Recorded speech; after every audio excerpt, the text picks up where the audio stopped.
에베소서 6장 10절로 18절의 말씀입니다. 가장 치열한 현실을 표현할 때 우리는 전쟁이라는 단어를 사용합니다. 전쟁. 자, 지난 3주간 남편과 아내, 부모와 자녀, 그리고 주인과 종의 관계를 살펴보았습니다. 남편과 아내. 항상 좋을 수 없습니다. 그래서 이런 말 하잖아요. 전쟁 같은 사랑. 자, 사랑인데 전쟁이 되어서요. 부부 사이에 얼마나 큰 갈등과 반목이 진짜 힘든 경우가 왜 없겠습니까? 있습니다. 부모와 자녀, 특별히 자녀를 양육함에 있어서 얼마나 치열한 전쟁이 벌어집니까? 지금 저희 가정도 이제 그 전쟁을 지금 치르고 있거든요. 중1, 사춘기. 이제 중2를 앞두고 계속 기도하고 있는데요. 네, 자녀를 양육할 때 그런 치열한 전쟁이 끊임없이 벌어지죠. 주인과 종은 어떻죠? 상하 관계에서 너무나 치열한 그런 경쟁과 또 내가 올라가야 되고 또한 그런 무수한 싸움 또한 그로 말미암아 숱한 갈등은 우리들의 마음에 큰 억눌림으로 우리를 무겁게 합니다.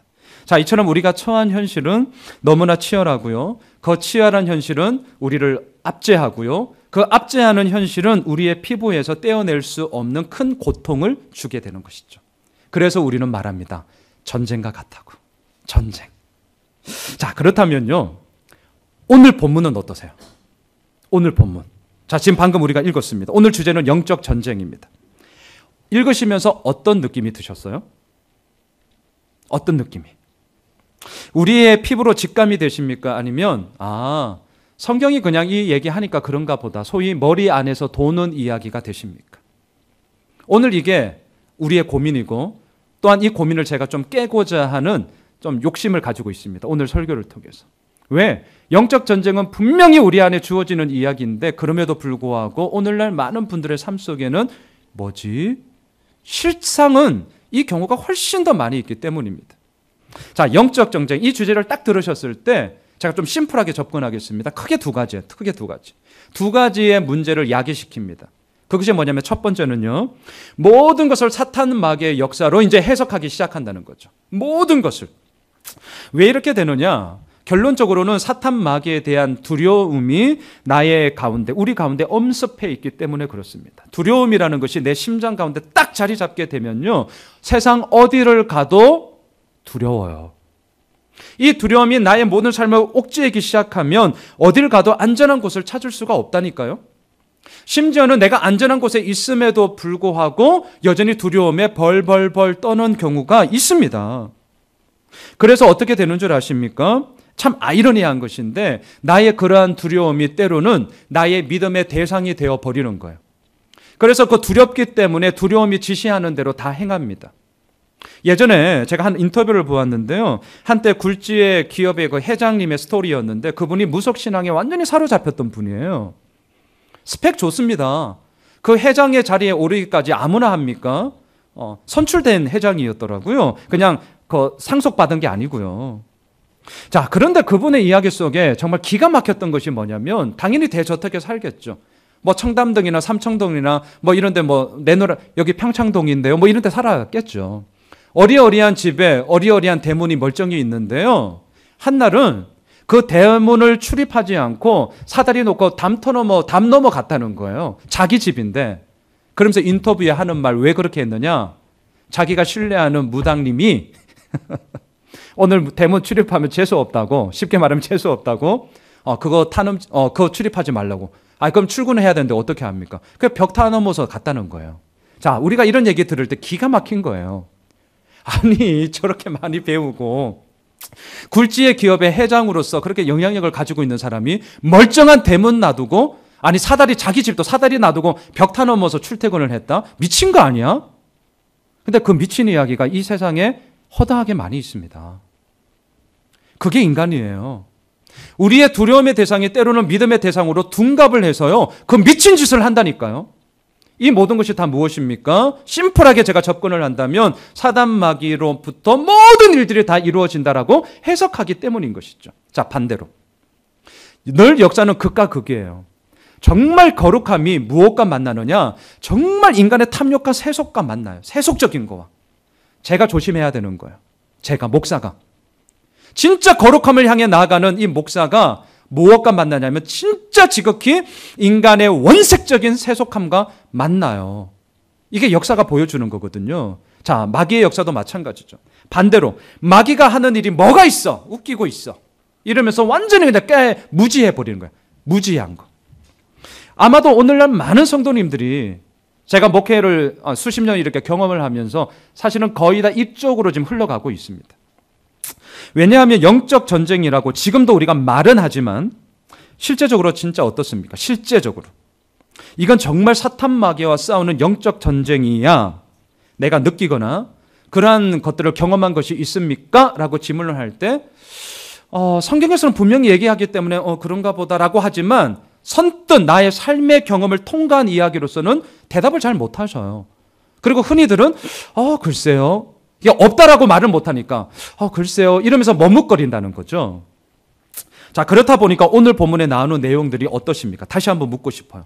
우리의 피부로 직감이 되십니까? 아니면 성경이 이렇게 말하니까 그런가 보다. 그저 우리의 머리로 도는 이야기로 느껴지십니까? 자, 사도 바울은요.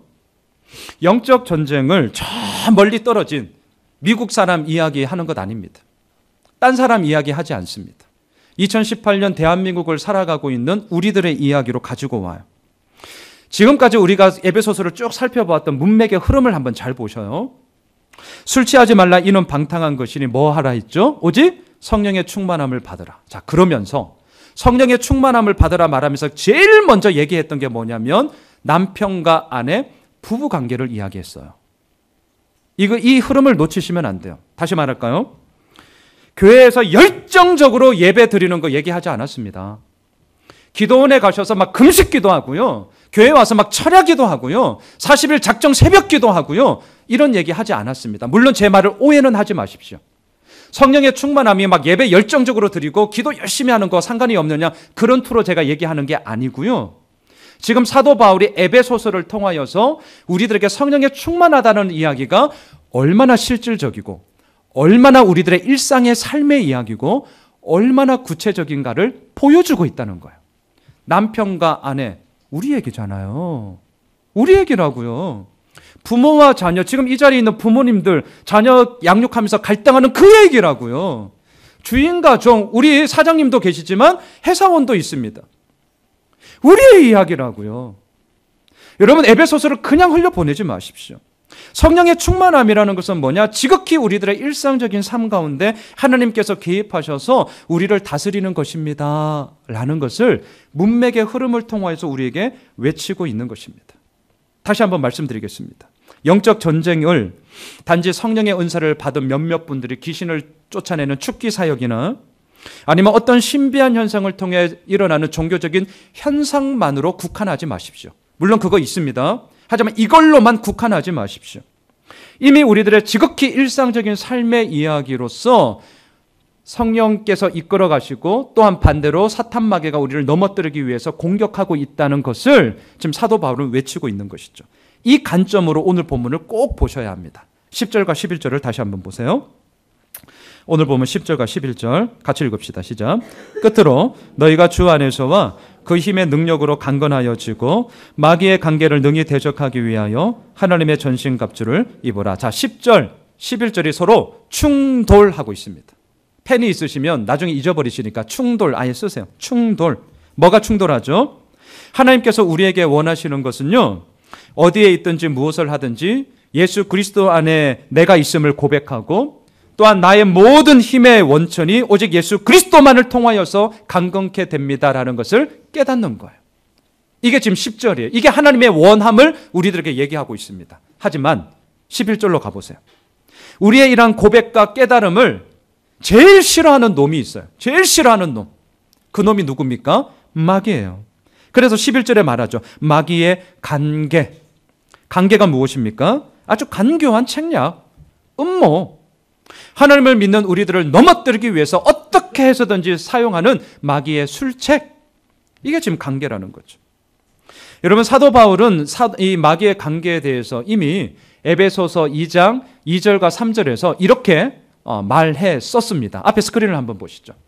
에베소서 2장 2절과 3절 읽으시면서 마귀의 공격 루트가 어딘지를 두 가지가 나옵니다. 찾아보셔야 돼요. 같이 읽습니다. 시작. 그때에 너희는 그 가운데서 행하여 이 세상 풍조를 따르고 공중의 권세 잡은 자를 따랐으니 곧 지금 불순종의 아들들 가운데서 역사하는 영이라. 전에는 우리도 다 그 가운데서 우리 육체의 욕심을 따라 지내며 육체와 마음에 원하는 것을 하여 다른 이들과 같이 본질상 진노의 자녀였더니. 자, 스크린 좀 띄워주셔요. 두 가지의 마귀가 우리를 공격하는 루트가 보이세요?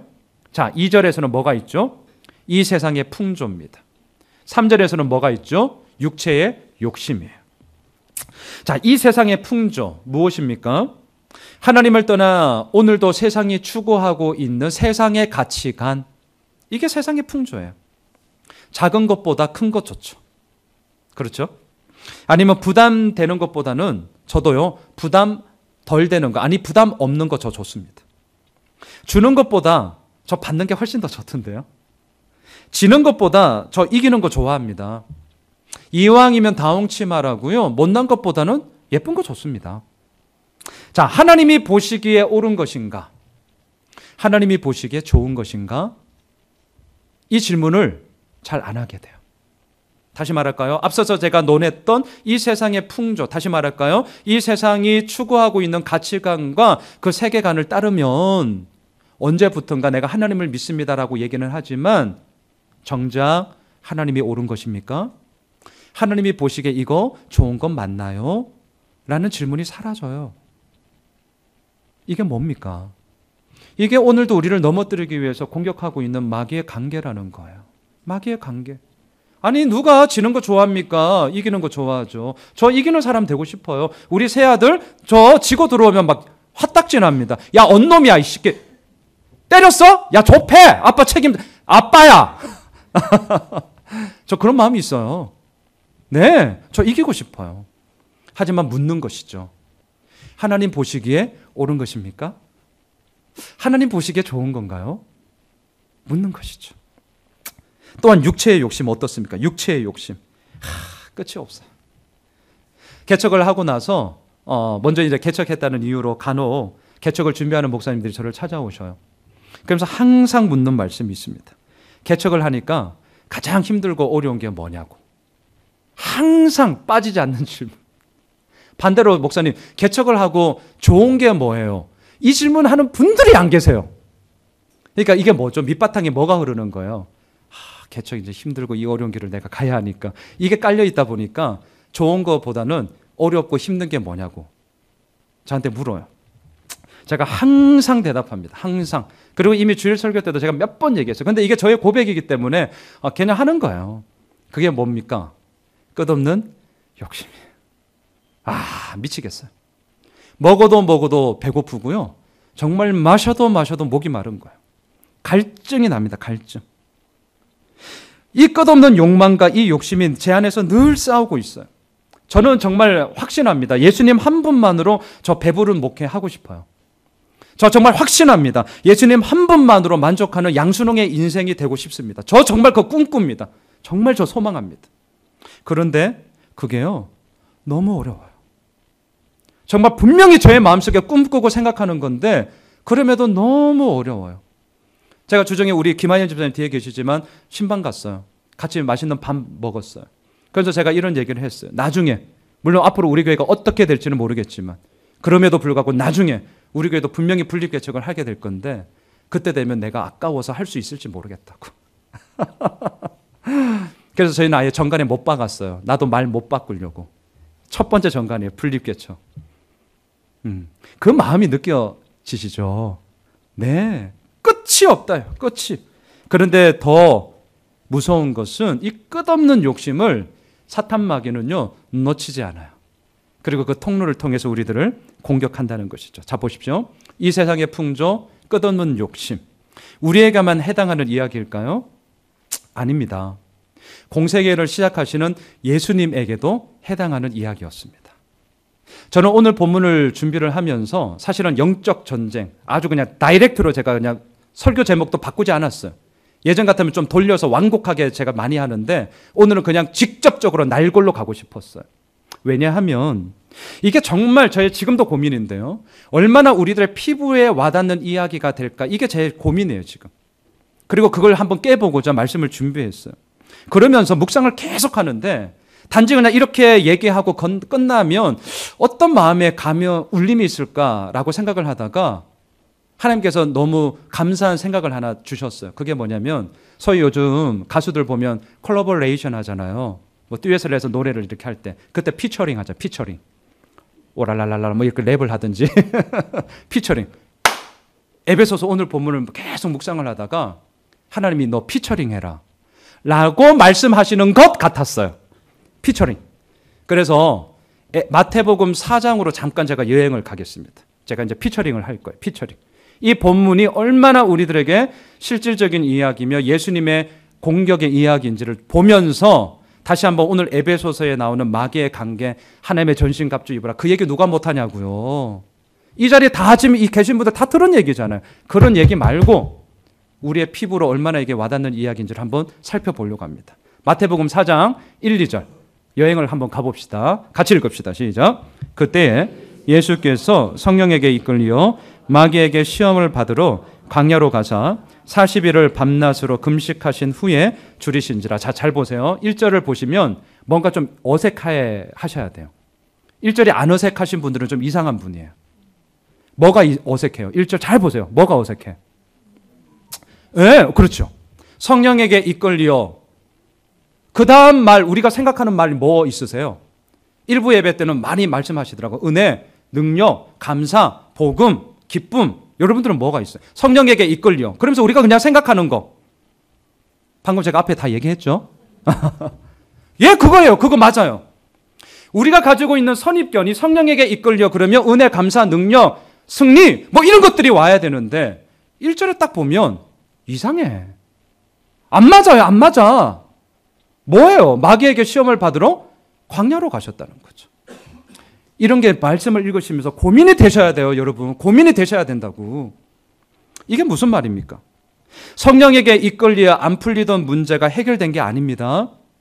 성령에게 이끌려 그동안 꽉 막혀 있던 게 뚫린 게 아니에요. 오히려 예수님은 성령에게 이끌려 광야로 갔습니다. 광야, 아무것도 없는 곳입니다. 광야, 기다림의 자리예요. 광야, 배고픔의 자리입니다. 광야, 메마른 자리입니다.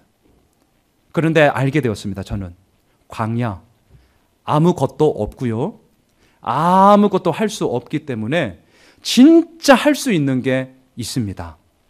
뭡니까? 우리의 왕이신 하나님만을 바라보게 돼요. 참 아이러니하시죠. 너무 좋은 일이 생겼어요. 진짜 너무 좋아. 근데 너무 좋다 보니까 마음 한편에 뭐가 생깁니까? 두려움이 생겨요. 두려움이. 왜 두렵죠? 이 너무 좋은 게 떠나갈까 봐. 이게 우리예요. 이게 늘 우리들 삶에 흐른다고요. 광야도 마찬가지입니다. 아무것도 없어요. 아무것도 없어. 근데 아무것도 없고 아무것도 할 수 없으니까 진짜 왕이신 하나님만 바라보게 돼요. 그게 광야가 되는 것이죠. 여러분, 성령에게 이끌려 얼마든지 광야로 갈 수 있습니다. 이상하게 여기지 마세요. 그거 지 생각 때문에 그래요. 자기 생각이라니까요. 성령에게 이끌려 광야로 가십니다. 하나님을 믿음으로 너무나 큰 은혜를 받았어요. 너무나 귀한 거죠. 분명합니다. 그런데 여전히 내 삶은 광야다. 네, 그럴 수 있습니다. 그럴 수 있다니까요. 자, 예수님은 성령에 이끌려 광야로 갔습니다. 더군다나 마귀에게 시험을 받습니다. 그 첫 번째 시험, 마귀의 관계가 무엇입니까?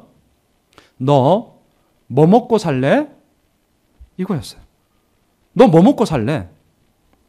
너 하나님의 아들이라며, 너 배고프다며, 그러면 돌로 떡 만들어 먹어봐봐. 이게 첫 번째 시험이었습니다. 앞에 스크린을 다시 한번 보시죠. 마태복음 4장 3절 읽습니다. 시험하는 자가 예수께 나와서 이르되 네가 만일 하나님의 아들이여든 명하여 이 돌들로 떡덩이가 되게 하라. 여러분, 우리가 살면서 늘 가지고 있는 고민이 뭐죠? 뭐 먹고 살지예요. 뭐 먹고 살지. 뭐 하면서 먹고 살지? 우리들의 삶 속에 가장 원색적인 질문입니다. 너무나도 원색적이다 보니까 어른들이 되면 될수록 이렇게 원색적인 얘기를 잘 안 해요. 근데 얘기 다 들어보면 결국 뭐예요? 뭐 먹고 살지 이거 고민이라는 거예요. 진짜 맞습니다. 당장 우리가 먹고 살아야 되는 존재이기 때문에 뭐 먹고 살지 그 중요한 문제입니다. 근데 마귀는 이걸 잘 알고 있었습니다. 그래서 공격하는 거죠. 너 뭐 먹고 살래? 너 하나님의 아들이라며? 너 예수 호미실 교회 성도라면서? 근데 지금의 배고픈 문제 돌로 떡 만들어 먹어봐. 지금 너 궁핍한 문제 돌로 떡 만들어 먹어봐. 너 할 수 있는 거 아니야? 그거예요 지금. 여러분 우리가 살면서 가장 무서운 질문이 무엇인 줄 아십니까? 저는 이 말씀을 묵상하면서 이렇게 정리를 했어요. 너 아들 맞아? 근데 그거 왜 못해? 이거예요. 너 아들 맞아? 근데 그거 너 왜 못해? 이거라니까요. 아담과 하와가 에덴 동산에서 사탄에게 미혹을 받은 것이 뭡니까? 이거예요. 하나님께서 너한테 이렇게 말씀하신 건 맞아? 근데 너 그거 왜 못해? 오늘 사탄 마귀가 양순훈 목사에게 공격합니다. 뭐라고 하는 줄 아세요? 양 목사, 네가 예수 호미실 교회 개척한 목사라며. 근데 그까짓 거 너 왜 못해? 여러분 이 질문을 들을 때요. 사람 미칩니다. 너 하나님을 믿는 성도라면서 근데 너 그거 왜 못해? 너 회사 사장이라면서 근데 너 그거 왜 못하는 거야? 너 아빠라며 엄마라며 근데 왜 자녀들한테 그거 왜 못해? 이게 다른 사람의 이야기입니까? 이게 저 멀리 있는 미국 사람의 이야기입니까? 아니요. 우리의 눈물 나는 이야기고요. 피비린내 나는 이야기고요. 우리의 가슴에 절절히 흘러넘치는 이야기입니다. 여러분 오늘 본문의 이 마귀의 관계 이렇게 들어오는 거예요. 저에게 순간순간 들어옵니다. 아니 내가 개척한 교회인데 뭐. 저 들어와요. 목장 재편성하는 거 최대한 듣고 앞서도 강구 때 그 얘기를 했지만 제가 그렇게 추구하기 때문에 애쓰는 거예요. 일 진행하려고 하면 탑다운으로 하면 저 쉽습니다. 깃발 딱 꽂고 틀린 것도 아니니까 따라오세요. 어떤 분들은 얘기하겠죠. 와 목사님 카리스마 있다. 네, 그게 카리스마가 될지도 모르겠어요. 하지만 저에게는 그렇게 해석이 안 되는 거예요. 그래서 저는 이렇게 가는 것입니다. 너 목사라며 근데 그거 왜 못해? 여러분 이게 우리들에게 얼마나 실존적인 마귀의 관계입니까? 이 질문에 제가요. 그래? 그렇지? 내가 못할 게 뭐 있어? 한번 해봐? 이렇게 되는 순간 저는 죽어요. 저 죽는다니까요. 하나님 앞에서 죽습니다. 우리 교회 깨집니다. 그걸 알기 때문에 피비린 나는 그 치열한 전쟁의 그 한호 속에서 그 폭음 속에서 저가 버티면서 가고자 하는 것입니다. 마귀의 관계, 오늘 본문에 나오는 이 마귀의 단골 레파토리. 너 하나님 믿는다며? 너 목사라며, 너 장로라며, 너 권사라며, 너 집사라며. 근데 왜 그거 못해? 오늘도 이 레파토리의 공격이 이루어지고 있어요. 에덴 동산에서 먹혔던 것이 예수님이 공생애를 시작하는 그 순간에도 지금 얘기하잖아요. 너 하나님의 아들이라며. 근데 왜 그거 못해? 여러분 지금 사도 바울이 에베소서에서 말하는 이 마귀의 관계가 무엇인지를 정말 잘 보셔야 됩니다. 진짜 잘 보셔야 돼요. 마귀의 관계는 저 멀리 있는 딴 나라, 다른 사람의 이야기가 아니라 오늘 이 자리에 있는 우리의 이야기죠. 하나님을 이야기하고 있지만 하나님 얘기하는 거 아닙니다. 겉으로 하나님을 포장하는 것이지 결국은 하나님이 아니라 자기 스스로 이 어려운 문제들을 해결할 수 있다라고 우리들을 유혹하는 거예요. 야, 지금 당장 네가 죽게 되었는데, 지금 당장 너 배고픈데, 지금 당장 네가 썰어져 죽게 됐는데 누가 책임져줘? 웃기고 있네. 하나님 웃기고 자빠졌네. 네가 해야 되는 거야. 네가 정신 차려 이놈아. 마귀는요 오늘도 우리들에게 이렇게 유혹을 합니다. 이게 우리들을 넘어뜨리고자 하는 마귀의 관계라는 거예요. 자, 두 번째. 마귀는요 언제까지 이렇게 공격하는 줄 아셔요? 한두 번 하다 마는 게 아닙니다. 끝까지요. 끝까지. 우리가 넘어지기까지. 끝까지 이 공격을 합니다. 두 번째, 예수님을 공격했던 마귀의 관계가 뭐죠? 성전 꼭대기에서 뛰어내리라는 거예요. 성전 꼭대기에서. 그러면 성전에 모여있던 사람들이 다 볼 거 아니에요. 그럴 때 천사들이 딱 수종을 들면서 네가 땅에 안 떨어지게 딱 받을 거고 그때 사람들은 막 환호할 거라는 거죠. 와! 와! 이렇게. 오버했어요. 네. 와! 그러면서 막 환호를 부르면서 메시아가 나타났다고, 슈퍼스타가 나타났다고, 와, 저분 봐봐, 엄청난 분이야. 너 역사적인 사건의 주인공이 될 거다. 이렇게 얘기하는 거죠. 스크린을 보시죠. 제 이야기가 아니고 마태복음 4장 5절과 6절의 이야기입니다. 같이 읽읍시다. 이에 마귀가 예수를 거룩한 성으로 데려다가 성전 꼭대기에 세우고 이르되 내가 만일 하나님의 아들이어든 뛰어내리라. 기록되었을 때 그가 너를 위하여 그의 사자들을 명하시리니 그들이 손으로 너를 받들어 발이 돌에 부딪히지 않게 하리로다 하였느니라. 마귀는 아주 교묘합니다. 우리의 신뢰를 의심으로 바꿔치기 하는데 탑이에요, 탑. 우리의 약속을 시험의 대상으로 바꿔치기 하는데도 아주 고수입니다. 우리가 못 따라가요. 6절을 잘 보시면, 스크린, 네, 6절을 잘 보시면 마귀는 틀린 말 하지 않습니다. 엉뚱한 말 하지 않아요. 시덥지 않은 말 하지 않습니다. 바른 말이에요. 6절이 바른 말이에요. 시편 91편을 인용한 말씀이에요. 그러다 보니까 우리가 이 마귀의 공격에 자꾸 넘어져요. 시덥지도 않은 말, 얼렁뚱땅한 말, 말도 안 되는 말 하면 우리가 왜 공격을 당합니까? 아예 듣지 않죠. 맞는 말이에요. 근데 이 맞는 말을 가지고 마귀가 공격을 한다는 거죠. 근데 마귀는 교묘합니다. 왜냐하면 시편 91편, 지금 마귀가 6절에서 인용하고 있는 이 말씀은 이런 거예요. 하나님께 너 피해라. 하나님께 피하는 자는 하나님께서 보호해 주실 거야. 두려워하지 말고 불안해하지 마. 하나님을 신뢰해. 그러면 하나님의 보호와 돌봄이 너의 삶 가운데 있어. 보호와 돌봄을 약속하는 말씀이에요. 문맥이. 그런데 이 말씀을 마귀는 뭘로 지금 악용합니까? 예수님을 시험하는 말씀으로 악용하고 있다는 거죠. 보호와 돌봄의 말씀을 예수님을 시험하는 말씀으로 딱 바꿔치기 해서 예수님을 공격하고 있습니다. 어떻게 바꿉니까? 약속의 말씀이 진짜라면 정말 그게 맞는지 너 테스트 해봐야 되지 않겠니? 라는 것이죠. 여러분, 우리가 살면서 이럴 때 있더라고요. 제가 정말 순수한 마음으로 다른 어떤 분에게 선물을 줬어요. 그런데 그 옆에 있던 한 사람이 이렇게 얘기하는 거예요. 근데 다음 달, 야, 양순홍, 다음 달 너 생일 아니야? 지금 이렇게 딱 얘기를 한 거예요. 자, 보세요. 분위기가 그런 말 한마디에 어떻죠? 좀 묘해져요. 나는 분명히 순수한 마음으로 상대방을 향해서 선물을 줬는데 갑자기 뜬금없는 사람이 그냥 가만히 있지. 다음 달이 너 생일 아니야? 이 말 한마디에 뭐가 되는 거예요? 나의 이 순수한 선물이 그 사람에게 있어서는 뭔가 바라고 주는 뇌물로 바뀌어지는 순간이 된다는 거죠. 그 말 한마디 때문에. 마귀의 관계가 똑같아요. 참 교묘한 놈입니다.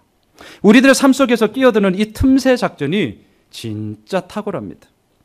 한마디의 말로 누군가의 이 순수한 헌신을 뭔가를 바라고 꿍꿍이가 있어서 주는 뇌물로 확 바뀌어버려요. 나는 선물인데 그 사람에게는 뇌물로 여겨지는 것이죠. 근데 이게 어디까지 가는 줄 아세요? 우리를 향한 하나님의 그 순수한 사랑을 우리가 계산하게 만드는 것까지 갑니다. 나는 정말 순수한 사랑이었는데 그것을 변질시켜서 뭐 계산이 있어서 하는 거 아니야? 우리 이게 많이 있잖아요. 이해관계 속에 살다 보니까 뭐가 있겠지. 에이 설마. 이런 식으로 신뢰라는 이야기를 자꾸 깨트려요. 이게 이 땅에서 살아가는 삶이요.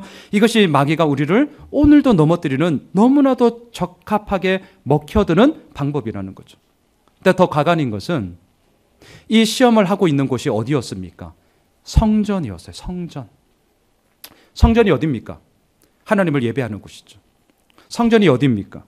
하나님만이 우리들의 절대적인 신뢰의 대상임을 선포하는 곳입니다. 성전이 어디입니까? 하나님만이 우리의 왕이 되시고 하나님만이 우리의 주인 되심을 고백하는 곳이 성전입니다.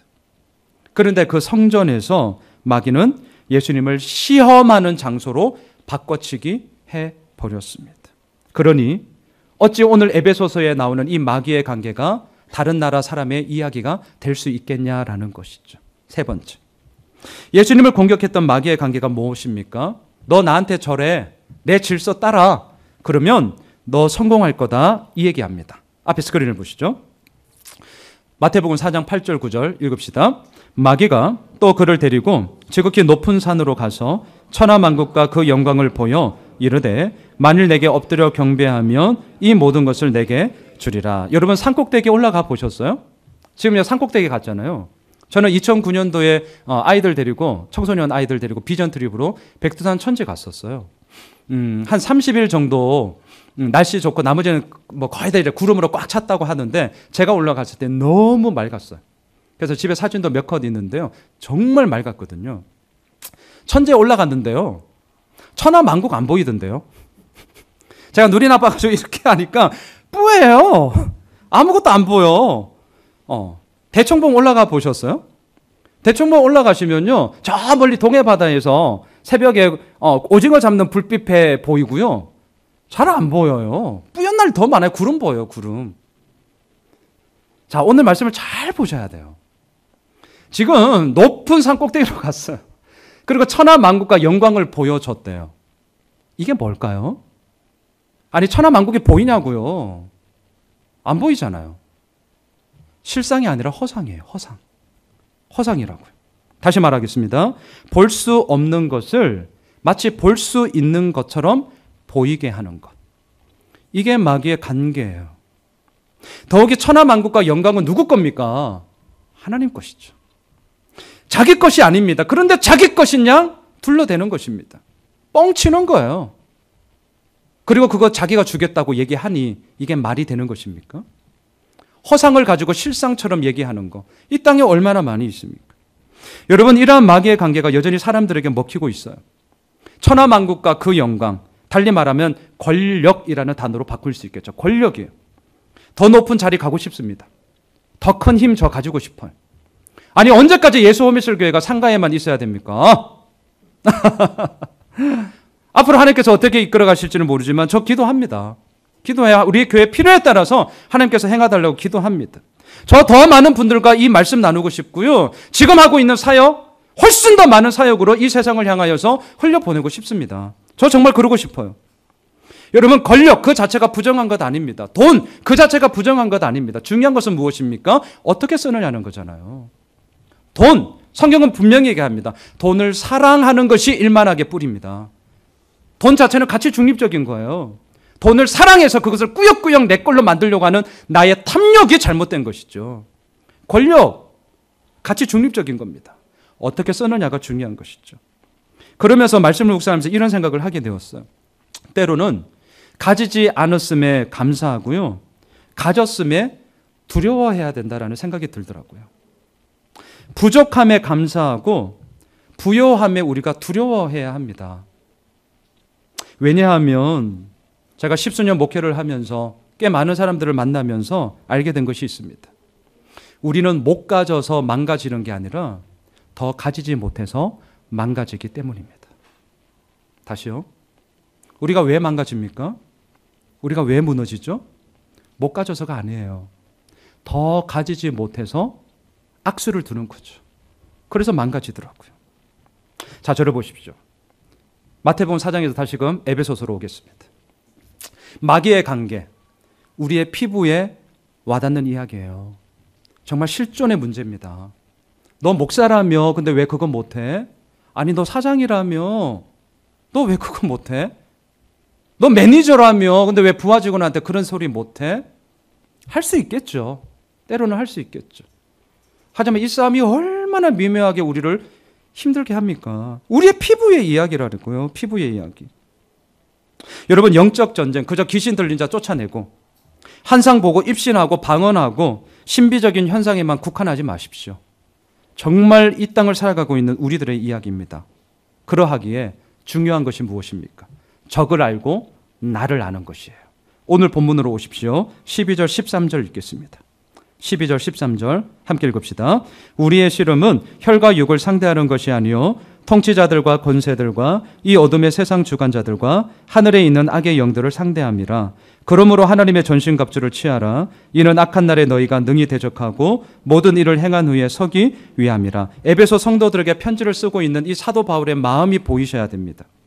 사도 바울이 진짜 이 에베소서 오늘 본문을 쓰면서 원했던 것은 영적 전쟁에서 우리가 능히 대적할 수 있는 힘을 가지고 있다라는 걸 지금 말하고 싶은 거예요.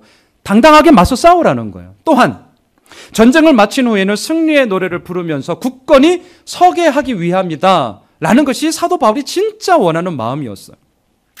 당당하게 대적하기, 흔들림 없이 굳게 서기. 그것을 위해서 뭐 하라고 합니까? 하나님의 전신갑주를 취해라. 사도 바울은 이 말을 하면서 그 당시 로마 제국의 군인들을 상상했을 것입니다. 14절로 17절을 보십시오. 함께 읽겠습니다. 그런즉 서서 진리로 너희 허리띠를 띠고 의의 호심경을 붙이고 평안의 복음이 준비한 것으로 신을 신고 모든 것 위에 믿음의 방패를 가지고 이로써 능히 악한 자의 모든 불화살을 소멸하고 구원의 투구와 성령의 검 곧 하나님의 말씀을 가지라. 저를 보세요. 이 말씀을 이렇게 정리하겠습니다. 머리부터 가겠습니다. 머리에 구원의 투구, 가슴에는 의의 호심경, 허리에는 진리의 허리띠, 한 손에는 믿음의 방패, 다른 한 손에는 성령의 검, 그리고 신발은 뭐예요? 자, 나이키 아디다스죠. 네. 평안의 복음. 5개의 방어 무기, 1개의 공격 무기입니다. 구원의 투구, 구원의 소망과 확신을 가지고 나아가는 것이죠. 의의 호심경, 죄를 숨기거나 죄를 키우지 않기로 다짐하는 것입니다. 진리의 허리띠, 이 진리의 말씀이 나의 삶을 묶고 내가 이 묶음 가운데 걸어 나가겠다는 것이죠. 믿음의 방패, 내가 모든 유혹을 거절하고 진리 위에서 올바른 길을 행하겠다는 겁니다. 성령의 검, 말씀을 통해 믿음을 갖고 그 말씀을 향하여서 선포함으로 말미암아 하나님의 이루어 가시는 일을 내가 보겠다는 것이죠. 평안의 복음의 신, 내가 어디를 가든지 무슨 길을 걸어가든지 하나님의 복음만이 내 삶을 통해서 증거되어지는 삶을 살겠다는 믿음의 고백이 되는 것이죠. 간혹 어떤 분들은요, 이 하나님의 전신갑주에 대해서 말씀하시면서 신체 부위와 너무나 지나치게, 제가 볼 때 너무 지나쳐요. 너무 지나치게 소위 알레고리칼하게 해석하는 분들이 많이 계십니다. 여전히 많이 계셔요. 물론 말씀을 하나라도 놓치고 싶지 않은 마음에서 그렇게 말씀을 전한다는 것 압니다. 그럼에도 불구하고 너무 알레고리칼해요. 너무 신체적인 의미와 부여해서 이 말씀의 본인은 사라지고 자칫하면 엉뚱한 것이 더 기억에 남아가지고 우리를 힘들게 하는 경우도 제가 종종 보게 됩니다. 중요한 것은 오늘 본문의 포인트예요. 포인트. 여러분, 우리의 인생은요, 핵심이 중요한 거예요. 핵심이. 포인트가 중요해요. 그게 뭡니까? 우리를 넘어뜨리기 위해서 마귀의 관계는 항상 있다. 또한 그 관계에 대해서 대적하기 위해, 굳게 서기 위해서 뭐가 필요하냐? 진리, 의, 복음, 믿음, 구원의 확신, 성령의 검, 하나님의 말씀으로 우리가 오늘도 나아가야 한다. 어려운 얘기 아니에요. 이 얘기하고 있는 것입니다. 어제 오전에 제가 청년부 우리 김성현 형제님이랑 토요일마다 1대1을 하고 있습니다. 이야기를 나누던 중에 오늘 말씀이 제가 안 풀렸어요. 어제 오전의 시간이에요. 제가 마무리를 못했었거든요. 계속 좀 고민을 하다가. 그래서 제가 물었습니다. 내일 본문이 영적 전쟁이라 내가 지금 이제 설교 마무리를 해야 되는데 결론을 그때 못 줬거든요. 내가 고민이다. 너는 영적 전쟁하면 뭐가 떠오르냐? 내가 묻고 싶었어요. 설교 때는 성도님께 물어봤자 대답 안 할 거니까 1대1 하면서 제가 물었어요. 너는 영적 전쟁하면 뭐가 떠오르니? 하나님의 전신갑주 입어라. 그거 우리가 몰라서 맨날 주일학교 출신이면 맨날 이야기 들었는데, 기가 따갑도록 들었는데 도대체 너 어떤 느낌이 드니? 제가 너무 답답해가지고 물었어요. 그랬더니 너무나도 좀 인사이트 있는 이야기를 저에게 해주었습니다. 이 친구는 선교단체를 통해서 계속 훈련을 받고 있고 지금도 훈련을 받고 있는 친구인데요. 영적 전쟁에 대해서 많은 강의를 들었는데 자기도 잊혀지지 않는 한 가지가 있다는 거예요. 그러면서 제가 궁금했죠. 뭐냐? 우리는 하나님의 전신갑주 이렇게 얘기를 하면 말 그대로 온몸을 다 무장하는 것으로 여겨온다는 거예요. 온몸을 다. 그런데 오늘 본문을 자세히 들여다보면 약점이 있어요. 약점. 그 약점이 뭐냐면 등이에요. 등. 여러분들 지금 등이라고, 등. 오늘 본문 한번 잘 보세요. 5가지의 방어 무기가 있는데 포인트가 다 어디에 있죠? 적군과 대항해서 싸울 때 다 내 앞면에 다 있어. 앞면에. 앞쪽으로 다 방어하고 있어. 근데 등은 정작 방어 무기가 기록되어져 있지 않다는 거예요. 제가 그 얘기를 딱 듣는 순간 와우, 저 전혀 생각 못했거든요. 너무 인사이트가 있어서 제가 일부 예배 때도 이제 같이 참여했지만 제가 허락을 받고 오늘 인용하는 겁니다. 성인 형제님한테 내가 그 얘기 내일 설교할 때 내가 좀 써먹어야겠다. 허락해 다오. 저 그래도 허락받고 인용합니다. 여러분, 등, 이게 무슨 말일까요? 뒤돌아서면 죽는 거예요. 뒤돌아서면 죽는 거예요. 사랑하는 성도 여러분, 전쟁은 장난 아니에요. 전쟁 장난 아닙니다. 아무 때나 하는 것도 아니고 기분 나쁘다고 해서 전쟁합니까? 그건 미친놈이죠. 사느냐 죽느냐 생사가 걸린 문제입니다. 너무나도 분명한 이유가 있기 때문에 목숨을 걸고 전쟁을 하는 거예요. 뒤돌아서면 죽는 거예요. 때로는 뻔히 위험하다는 것을 알면서도 전쟁 영화 보세요. 뭐라고 합니까? 돌격 앞으로. 가면 죽는 거 알아요. 근데 그게 군인이에요. 돌격 앞으로. 왜? 그래야만 이 나라가 지켜지니까. 그래야만 사랑하는 아내, 우리 아들들이 살아가니까. 돌격 앞으로 해요. 뒤돌아서면 죽는 겁니다. 그래서 18절을 보세요. 오늘 18절 읽고 말씀 정리하겠습니다. 이 목숨이 왔다 갔다 하는 전쟁이기 때문에 한시라도 놓칠 수 없는 게 있어요. 18절 읽습니다.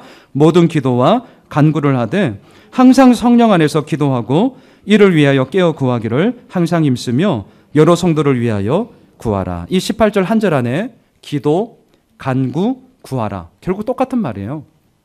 같은 의미의 단어가 무려 5번 반복됩니다. 항상이라는 단어가 무려 2번이나 반복되고 있습니다. 뭘 얘기합니까? 사도 바울이 오늘 이 영적 전쟁을 마무리하면서 뭘 얘기하고자 하는 것이죠? 우리의 기도, 우리의 간구, 우리의 구함이 영적 전쟁에서 얼마나 소중하고 얼마나 능력 있는 것인지를 이렇게 강조하며 오늘 말씀을 마치고 있습니다. 말씀을 정리하겠습니다. 오늘 본문의 핵심은 12절입니다. 마귀의 관계를 능히 대적하기 위하여 하나님의 전신갑주를 입으라. 핵심 키워드는 2가지예요. 마귀의 관계 또한 하나님의 전신갑주. 이 2가지는 끊임없이 우리들을 괴롭히며 우리들을 힘들게 할 것입니다. 이 땅에서 살아가는 삶이란 무엇이냐? 하나님의 전신갑주를 입었지만 여전히 전쟁터 한복판에서 우리를 공격하고 있는 마귀의 관계와 대항하는 삶이다. 이렇게 정의할 수 있죠. 여러분, 돌을 떡으로 만들어야만 하나님의 아들로 확인되는 거 아닙니다. 잘 들어주십시오. 성전 꼭대기에서 뛰어내려야만 나를 천사가 수종하고 있다는 것을 확인하는 게 아니라니까요. 산 꼭대기에서 절해야만 천하만국과 영광을 다 가지는 것이 아닙니다. 그런데도 오늘 우리는 뭘 원합니까? 주님, 하나님의 아들이라면서요. 이 돌 떡 좀 만들어 주세요. 주님, 제 삶에 이렇게 빈궁함이 있습니다. 제발 좀 이 돌을 가지고 떡으로 만들어 주세요. 맛있는 케이크 좀 만들어 주세요. 저 배고픕니다. 우리는 끊임없이 예수님을 그 정도 수준으로만 계속 보며 나아가고 있습니다. 예수님은 돌을 떡으로 만드셨기 때문에 우리를 변화시킨 게 아닙니다.